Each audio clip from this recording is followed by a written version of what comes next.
História: Mulher no porão.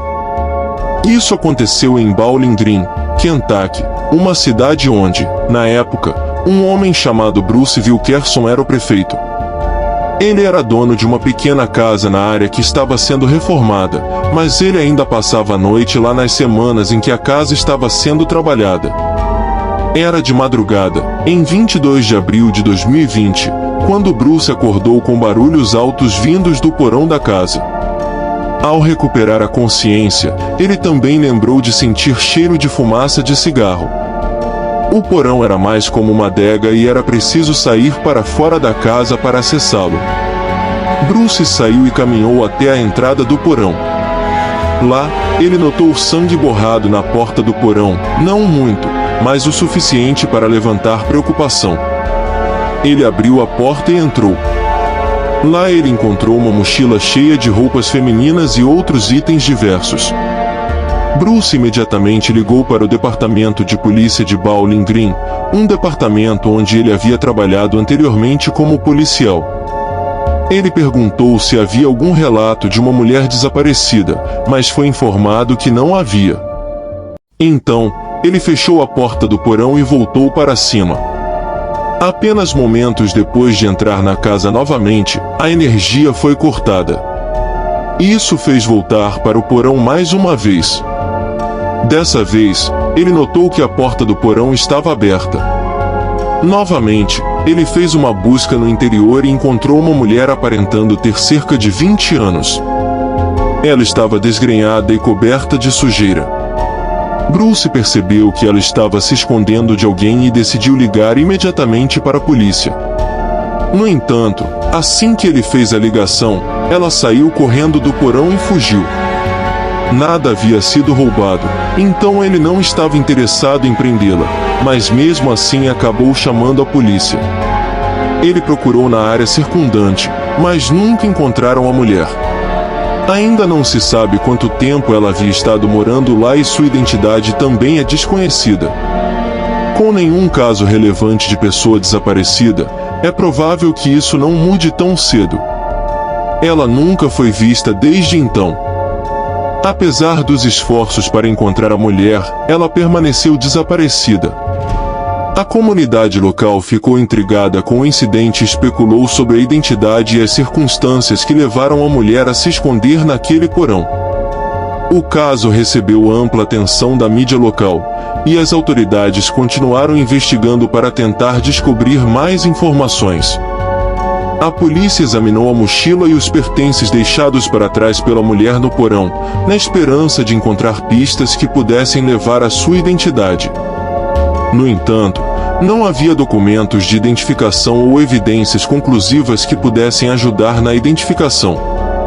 Os investigadores também analisaram amostras de sangue encontradas na porta do porão, na esperança de encontrar correspondências com registros de pessoas desaparecidas.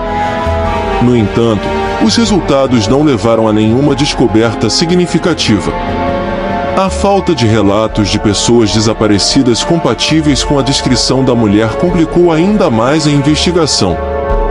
A polícia realizou entrevistas com moradores locais, procurou por câmeras de segurança nas proximidades e divulgou retratos falados da mulher na esperança de obter alguma informação útil. No entanto, todas as tentativas de identificá-la ou encontrar qualquer informação sobre sua história foram infrutíferas. O mistério da mulher no porão de Bowling Green continua sem solução até hoje. O incidente deixou a comunidade perplexa e preocupada com a segurança de suas casas. Algumas pessoas se sentiram inseguras, perguntando-se como uma pessoa desconhecida conseguiu se esconder em uma casa em processo de reforma. Isso levou a um aumento da vigilância e segurança nas áreas residenciais da cidade. Enquanto o tempo passa, o caso gradualmente se desvanece da memória pública, mas sempre haverá especulações e teorias sobre quem era essa mulher, por que ela estava se escondendo e para onde ela foi. Até que novas informações ou evidências surjam, a mulher no porão de Bowling Green permanecerá um mistério não resolvido na comunidade.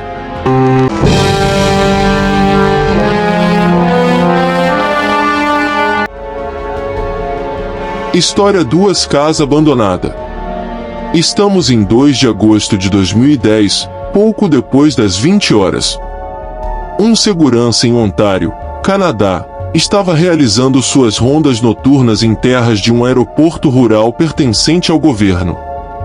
A área estava repleta de algumas casas abandonadas que eram frequentemente alvo de vândalos e incendiários. Naquela noite, o segurança notou um veículo suspeito estacionado perto de uma das casas. Ele decidiu esperar o dono retornar e permaneceu lá.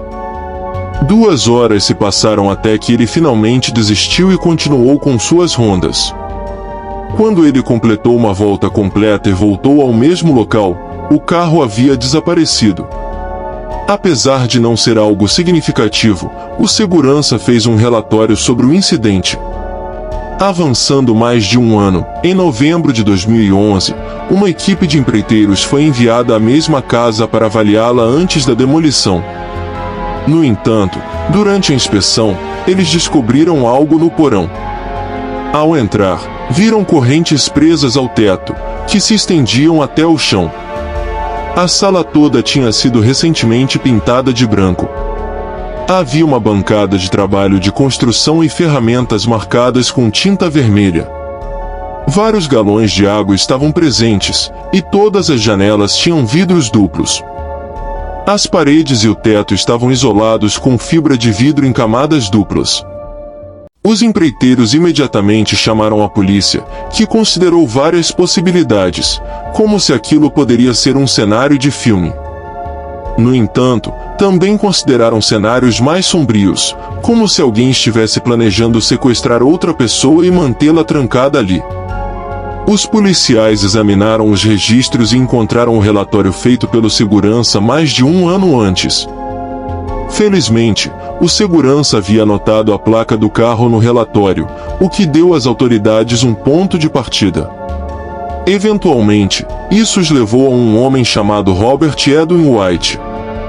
Não foi necessário muita investigação para conectar Robert ao resto do caso. A ex-esposa de Robert informou à polícia que ele administrava um negócio de reforma e que sempre marcava suas ferramentas com tinta vermelha, o que era consistente com o que encontraram no porão da casa abandonada. Com base nessas evidências, Robert foi preso. Enquanto estava sob custódia, ele admitiu ter feito a reforma no porão da casa abandonada, embora não tenha dito o motivo pelo qual o fez, pelo menos até ser interrogado adequadamente. Foi nesse momento que ele admitiu que planejava sequestrar Gavin Armstrong, amiga próxima de sua ex-esposa, a quem ele culpava pelo fim do seu casamento. Robert foi acusado de invasão com a intenção de cometer um crime punível. A prisão e confissão de Robert trouxeram à luz as intenções sinistras por trás de suas ações. A polícia conduziu uma investigação minuciosa sobre seu histórico e possíveis conexões com outras atividades criminosas. Eles também entraram em contato com Gavin Armstrong para garantir sua segurança e fornecer o apoio necessário. Conforme o caso se desenrolava, mais detalhes perturbadores surgiam. Ficou revelado que Robert havia planejado obsessivamente o sequestro de Gavin por um longo tempo. Ele havia transformado meticulosamente o porão da casa abandonada em uma prisão improvisada, completa com correntes, isolamento e suprimentos para um cativeiro prolongado. As evidências indicavam claramente que Robert tinha a intenção de executar seu plano perturbador. A notícia do plano de sequestro frustrado abalou a comunidade. As pessoas ficaram alarmadas com a proximidade de um plano tão sinistro e a aparência aparentemente inocente da casa abandonada. Isso serviu como um lembrete sombrio dos perigos ocultos que podem espreitar por trás de portas fechadas. Robert Edwin White enfrentou um longo processo legal, e a acusação construiu um caso sólido contra ele, apresentando as evidências encontradas no porão, depoimentos de testemunhas e sua própria confissão. O tribunal reconheceu a gravidade de suas intenções e o potencial dano que ele representava para os outros. Com o tempo, Robert foi considerado culpado de invasão com a intenção de cometer um delito grave. Ele foi condenado a uma pena significativa de prisão, garantindo que ele não pudesse prejudicar mais ninguém. A comunidade suspirou aliviada, sabendo que Gavin e outros estavam seguros dos planos sinistros de Robert.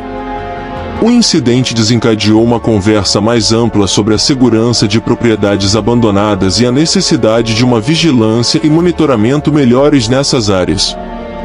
As autoridades locais e os proprietários implementaram medidas mais rigorosas para evitar o acesso não autorizado a prédios vazios, reduzindo o risco de incidentes semelhantes no futuro.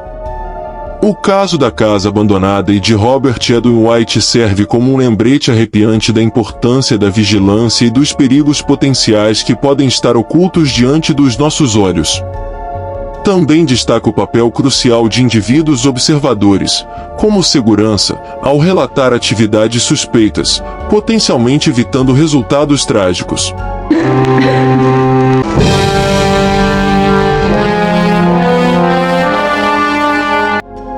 História 3: O Porão. Em outubro de 2015, uma série de fotos foi postada online no popular site de compartilhamento de imagens, Imgur. As fotos foram postadas por um cara chamado Jerry, que na época acabará de se mudar da casa dos pais para morar em sua própria casa, que ele acabará de comprar. Inicialmente, a postagem parecia bastante inocente. As primeiras fotos mostravam partes do porão, acompanhadas de texto explicativo. Jerry explicava como havia comprado a casa apenas 2 semanas antes. O antigo proprietário havia falecido e a casa era muito antiga, o que a tornava uma compra bem barata, algo que Jerry descreveu como perfeito para um proprietário de primeira viagem. Conforme a postagem continuava, Jerry explicava que, ao comprar a casa, o porão estava completamente cheio de tralhas, a ponto de ser impossível entrar lá.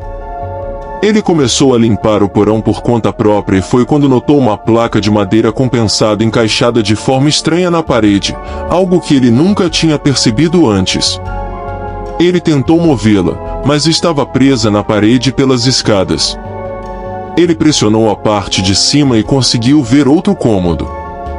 Ele puxou com mais força e a madeira finalmente cedeu. Imediatamente, ele viu um cofre. Ele entrou na sala e tentou abri-lo, mas estava trancado. Ele vasculhou o restante do pequeno cômodo e encontrou vários estojos de armas, todos empilhados uns sobre os outros. Além disso, havia caixas e mais caixas de munição, de diferentes tipos. Conforme ele continuava procurando, encontrava cada vez mais coisas. Ele também encontrou uma granada, embora não estivesse ativa e nem mesmo tinha um pino para puxar. Quanto ao cofre, ainda é desconhecido o que havia dentro. Jerry nunca deu uma atualização sobre se conseguiu abri-lo ou não.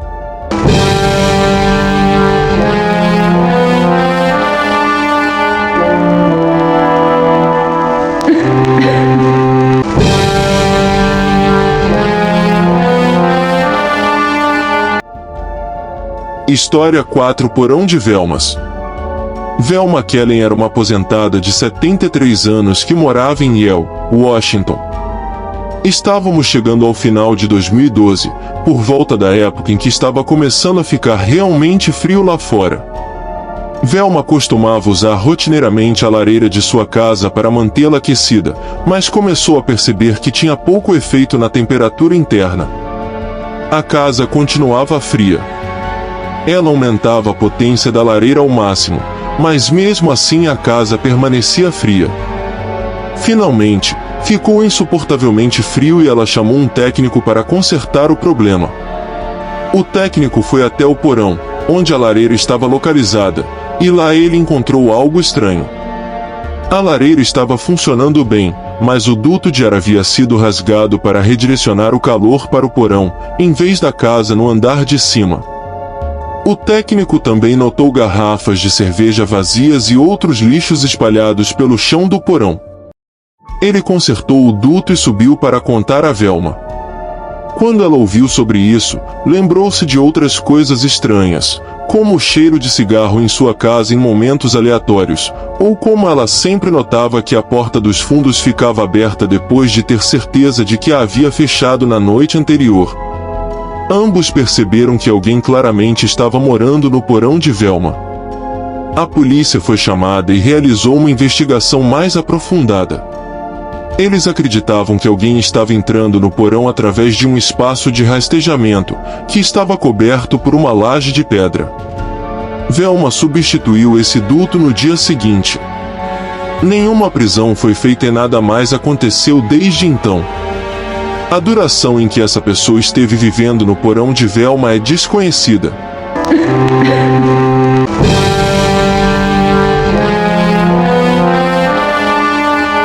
História 5 Tubarão. Em julho de 2017, Joshua Seguin, um homem de Nova York, foi parado pela polícia enquanto viajava pela Geórgia. Como ele não possuía carteira de motorista, foi preso imediatamente. Durante a busca em seu caminhão, a polícia encontrou 5 tubarões de tamanho inadequado em um grande tanque circular na caçamba do veículo. Possuir ou transportar esses animais era ilegal no estado sem uma licença adequada, algo que Joshua não possuía. Ele admitiu que estava transportando os tubarões para Nova York, onde pretendia vendê-los, o que levou a polícia a solicitar um mandado de busca para a casa de Joshua. O mandado foi concedido dias depois, e ao entrar no porão da casa, encontraram uma piscina acima do solo de 15 pés, aproximadamente 4,6 metros. Dentro dela, havia mais tubarões mantidos ilegalmente, alguns deles em perigo de extinção. No total, havia 10 tubarões, sendo 7 tubarões andar-vivos, 2 tubarões leopardo mortos e um tubarão martelo morto. Os animais foram cuidadosamente realocados para um aquário próximo. Investigadores acreditavam que Joshua provavelmente estava criando os tubarões para vendê-los a colecionadores particulares. Ele posteriormente foi acusado em tribunal de posse ilegal dos tubarões com intenção de venda. Em 2019, a polícia descobriu um abrigo subterrâneo sob uma fazenda remota nos Países Baixos. Dentro dele, encontraram um homem de 58 anos e uma família de 6 irmãos, com idades entre 18 e 25 anos. Quando foram descobertos, os 6 irmãos haviam vivido exclusivamente no abrigo por quase uma década. Isso ficou evidente quando foram interrogados pela polícia e tiveram dificuldade em formar frases completas. Mais tarde, foi revelado que nenhum deles havia frequentado a escola em suas vidas e nem mesmo sabiam que outras pessoas existiam no mundo. Os 7 estavam supostamente se escondendo no abrigo, esperando pelo fim do mundo. Foi somente quando o irmão mais velho dos 6 irmãos escapou do abrigo e correu para um pub próximo que alguém ficou sabendo. Essa foi a primeira vez que o homem viu a luz do sol em quase uma década. Ele conversou com o dono do pub, que, ao ouvir sua história, chamou a polícia e alertou sobre a situação. Foi então que a polícia invadiu o abrigo subterrâneo e libertou o restante dos irmãos, que desejavam mudar sua forma de vida. O homem de 58 anos foi colocado sob custódia policial, e foi descoberto que ele não era o pai dos irmãos, como inicialmente se pensava. O homem sequer era proprietário da fazenda em que estavam escondidos. As janelas da fazenda estavam bloqueadas e parecia que eles estavam vivendo de forma autossuficiente, com seu próprio jardim de vegetais e animais. O homem de 58 anos foi preso e posteriormente interrogado pela polícia, mas nunca revelou sua identidade. Quanto aos irmãos, todos foram levados para um local mais seguro. A comunidade ficou chocada com toda a descoberta.